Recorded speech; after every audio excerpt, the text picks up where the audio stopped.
అదే వర్షం ఎంజార్ బర్త్డేమా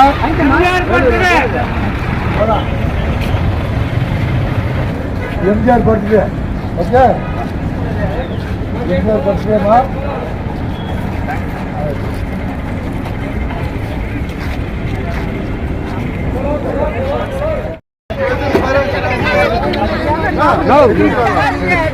ரெண்டு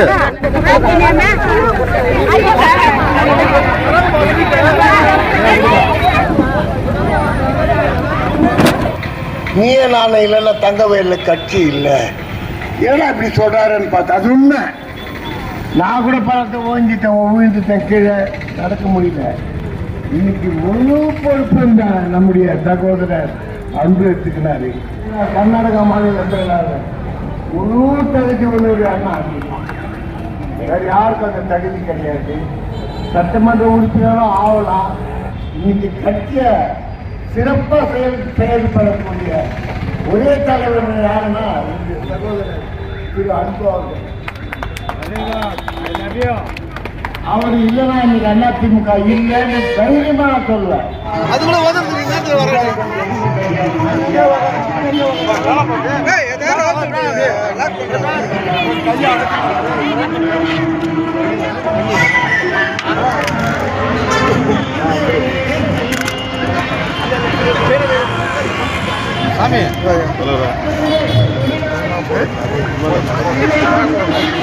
கட்சி இருக்குது இன்னைக்கு என்ன மாதிரி இருக்குது. அடுத்த நம்ம தான் அதிமுக தான் தமிழ்நாட்டில் ஆட்சி பிடிப்போம். இது 100 உண்மை. மிக சிறப்பான முறையில் நடத்தி கொண்டிருக்கின்ற நம்ம அண்ணா கர்நாடகா மாநில அண்ணா தொழிற்சங்க பேரவை தலைவரும்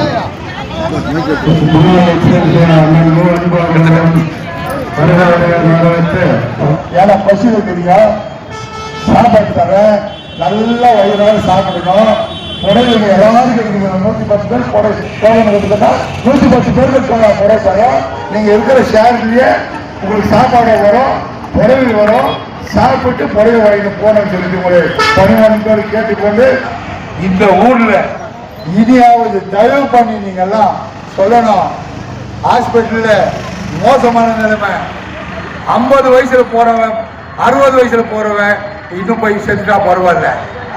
20 வயசுல 25 வயசுல போறவன் ஹார்ட் அட்டாக்ல போனா அங்க ஒரு மெடிசன் கொடுக்கறதுக்கு மெடிசன் இல்லை, ஒரு ஐசியூ ரூம் இல்லை, ஒரு எக்ஸ்ரே இசிஜி எடுக்கிறதுக்கு எதுவுமே இல்லை. நீ 100 கோடி ரூபாய் செலவு பண்ணி கட்டிட்டு என்ன இருக்குதாங்க இதெல்லாம் இருக்குது. சுடுகாடு கருவாடு போடுற அதுதான் இருக்குது. அதனால நான் இதெல்லாம் சொல்றதுக்கு காரணம் தங்க வகையில இனியாவது விழிப்புணர்வு வேணும்.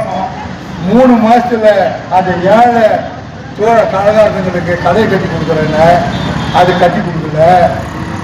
ஜனவரி 15 எல்லா கடைக்கும் பூஜை போடணுன்னு எவனுக்கு நீ கடை கட்டி கொடுத்து போடல. போன வாரத்தில் நான் பார்த்தேன் காலையில் மேப் ஒன்று போடுறாங்க, லேண்ட்மார்க் போட்டு இவ்வளோ கடை டியூட்டின்னு.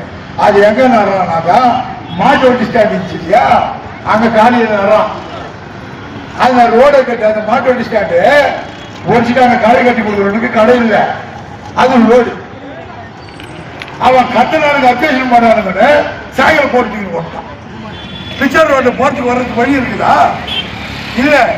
நீ உண்மையான சட்டமன்ற உறுப்பினர் இருந்தா நீ என்ன செய்யணும்னாக்கா மக்கள் போறதுக்கு வர்றதுக்கு வழி இல்லை. ஒரு பக்கம் ஆட்டோ ஸ்டாண்டு, ஒரு பக்கம் 2 வீலர் ஸ்டாண்டு, மத்தியில் 10 அடி இடத்துல பஸ் போகுமா வருமா, ஆட்டோ போகுமா வருமா, இனி நான் பார்க்கலாம். அது இது 10க்கு 10 பழைய மட்டும் கொடுத்தல.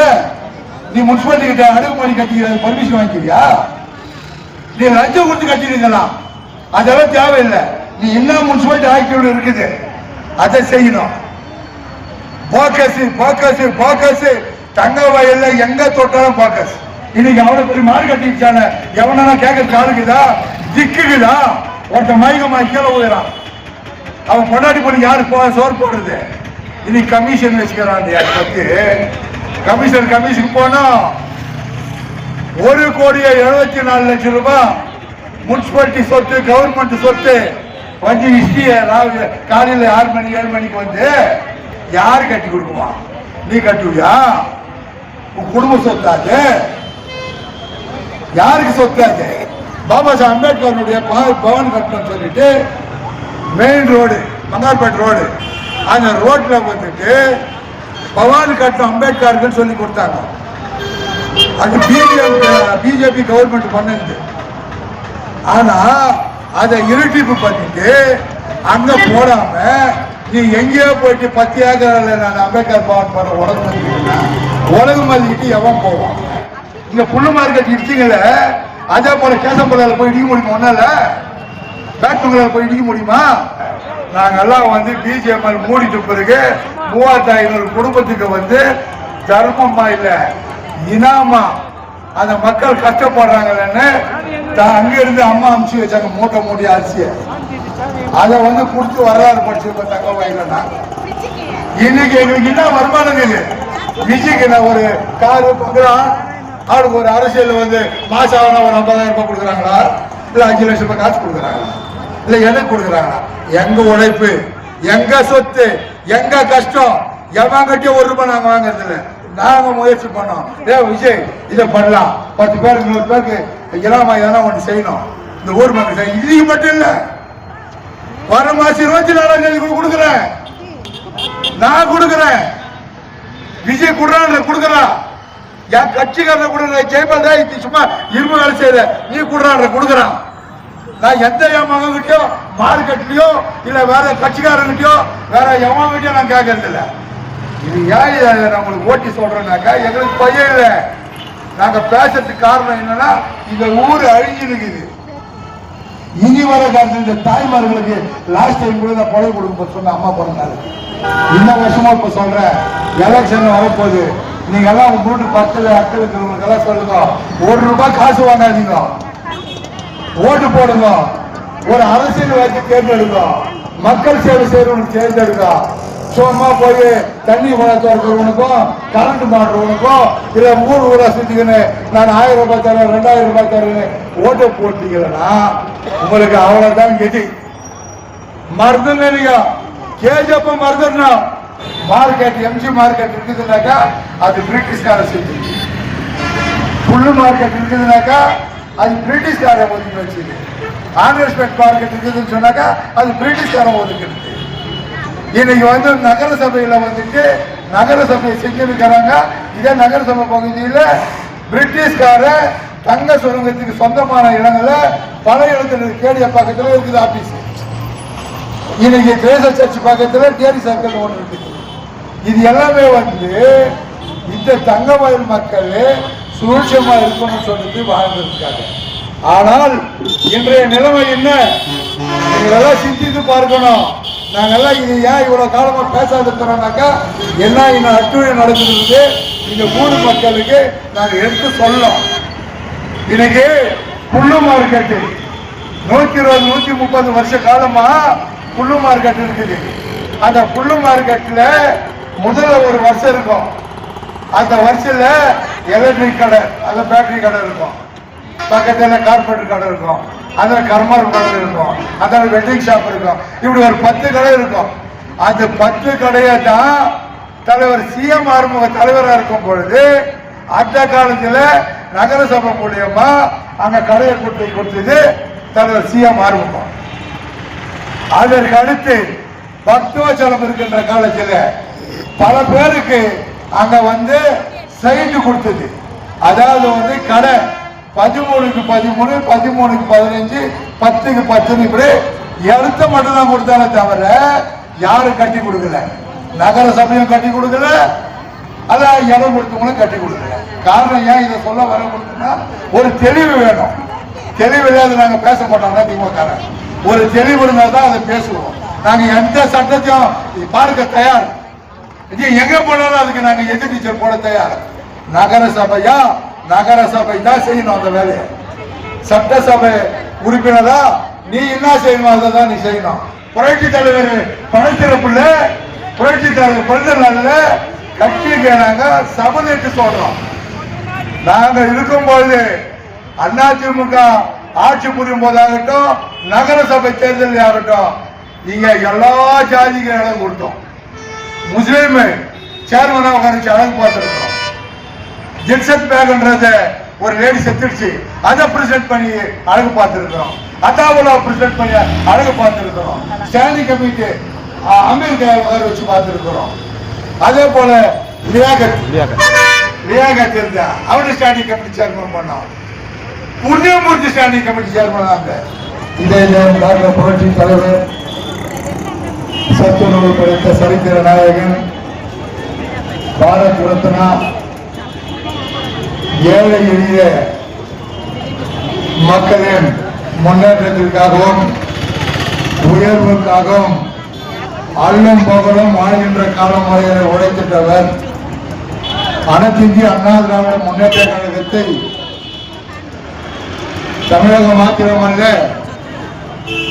உலகெங்கும் வாழ்கின்ற மக்கள் போற்றுகின்ற வகையில் அனைத்து இந்திய அண்ணா திராவிட முன்னேற்ற கழகம் என்ற ஒரு கழகத்தை உருவாக்கிய நிரந்தர கழகத்துடைய பொதுச் செயலாளராக இருந்தவர். இதை நாங்கள் புரட்சி தலைவி அம்மா அவர்கள் மறைவுக்கு பிறகு இறைவனாக புரட்சி தலைவி அம்மா அவர்கள் எண்ணற்ற சாதனை படைத்தவர். புரட்சி தலைவர் எந்தெந்த வகையிலே செயலாற்றினாரோ அந்த வகையிலே இரவு பகல் பாராமல் தன்னுடைய உயிர் மூச்சு உள்ள வரையிலே இந்த மக்களுக்காக நான், மக்களுக்காகவே நான் என்று உழைத்திட்ட உத்தம தலைவர் புரட்சி தலைவி அம்மா அவர்கள் இருக்கின்ற காலமாக இந்த கழகத்தை எவனாலும் ஆட்சி அசைக்க முடியாத வகையில் செயலாற்றியவர். எண்ணற்ற சாதனைகளை படைத்தவர் புரட்சி தலைவி அம்மா. அந்த வகையில் இன்றைக்கு இளைஞர்களுக்கு புரட்சி தலைவர் மறைவுக்கு பிறகு புரட்சி தலைவி அம்மா, புரட்சி தலைவி அம்மா மறைவுக்கு பிறகு அண்ணன் எடப்பாடியார், புரட்சி தலைவர் எடப்பாடியார் அவர்கள் எண்ணற்ற சாதனைகளை புரிந்து மக்கள் சேவையை மகேசன் சேவை என்று பேர் வைத்தார். அண்ணா என்ன சொன்னாலும் அதையே தன் உயிர் மூச்சு உள்ள வரையிலே எடுத்துரைத்து வாழ்ந்து காட்டியவர், வாழ்ந்து கொண்டிருப்பவர். எல்லாம் நினைக்கலாம் இதை நாங்கள் புரட்சி தலைவர் மறைவுக்கு பிறகு கழகம் இருக்காது என்று சொன்னார்கள். புரட்சி தலைவி அம்மா அவர்கள் உருவானார்கள். புரட்சி தலைவி அம்மா மறைந்த பிறகு கட்சி விட்டார்கள்.